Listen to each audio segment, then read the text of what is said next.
이제는 제법 시간이 흘렀지만 팬데믹 이전의 사회는 지금보다 훨씬 북적거렸던 기억이 분명합니다. 회식도 잦았고 각종 모임도 많았습니다. 사람과 사람 사이의 접촉은 지금보다 훨씬 빈번했죠. 이것은 기억만이 아니라 자료로도 확인됩니다. 한국리서치의 조사에 따르면 팬데믹 발생 이후 개인적 모임과 회식이 모두 줄어든 것으로 나타났습니다. 많은 사람들은 팬데믹이 인간관계를 단절시켰다고 말합니다. 하지만 저는 이렇게 생각합니다. 그 단절은 이미 시작되고 있었다. 사람들은 이미 팬데믹 이전부터 인간관계의 피로를 느끼고 관계를 정리하고 싶어 했습니다. 사회적 탈진이나 인간관계 정리 같은 단어가 점차 대중화된 것은 이를 뒷받침합니다. 구글 앵그램 뷰어를 보면 이러한 단어들의 사용 빈도가 이미 팬데믹 이전부터 상승하고 있었죠. 만나지 않아도 되는 사람을 굳이 만나지 않게 된 덕분에 오히려 인간관계에 대한 관심이 일시적으로 줄어든 것도 자연스러운 일입니다. 여기서 역설이 발생합니다. 사람과의 대면으로 피로를 느끼던 분위기는 잠시 완화됐지만 사회적 고립감과 탈진감은 오히려 다시 증가하고 있습니다. 이 역설을 한 문장으로 표현하자면 이렇습니다. 만나기 싫은데 안 만나니까 외로워.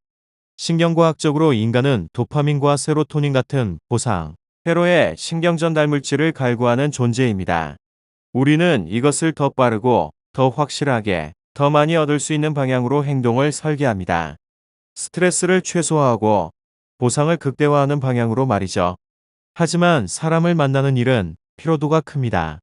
듣기 싫은 말도 들어야 하고 시간과 에너지도 사용해야 합니다. 심지어 배신의 위험도 존재하죠. 그럼에도 불구하고 인간관계가 주는 만족감은 게임이나 소비, 성취만으로는 대체되지 않습니다.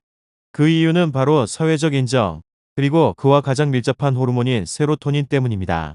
세로토닌은 단순한 쾌락의 물질이 아니라 존중받음, 지위 소속감 같은 사회적 안정감과 관련된 물질입니다. 반대로 세로토닌이 결핍되면 상대적 박탈감이 강하게 유발됩니다. 이것은 개인적 성공 여부와 별개로 작동합니다. 팬데믹 기간 동안 인류는 사람을 만나지 않고도 도파민을 얻는 법을 배웠습니다.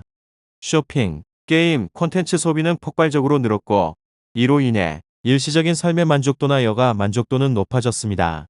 하지만 인간관계가 줄어든 자리를 대신한 것은 SNS였습니다.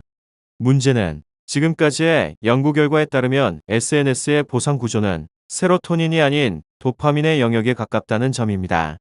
좋아요와 댓글은 사회적 존중이 아니라 즉각적 보상으로 인식됩니다. 즉, SNS의 이용만으로는 사회적 박탈감을 해소하는 효과가 검증되지 않았습니다.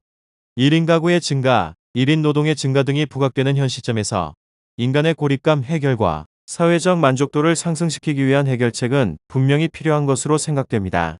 데이트 알바의 증가, 랜덤 모임의 증가는 개인의 사회적 욕구를 일시적으로나마 해결하기 위한 몸부림으로 보이기도 하네요.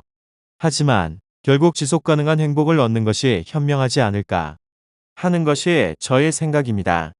어쩌면 앞으로의 애플리케이션 시장은 세로토닌을 채워주는 방향으로 커질지도 모릅니다.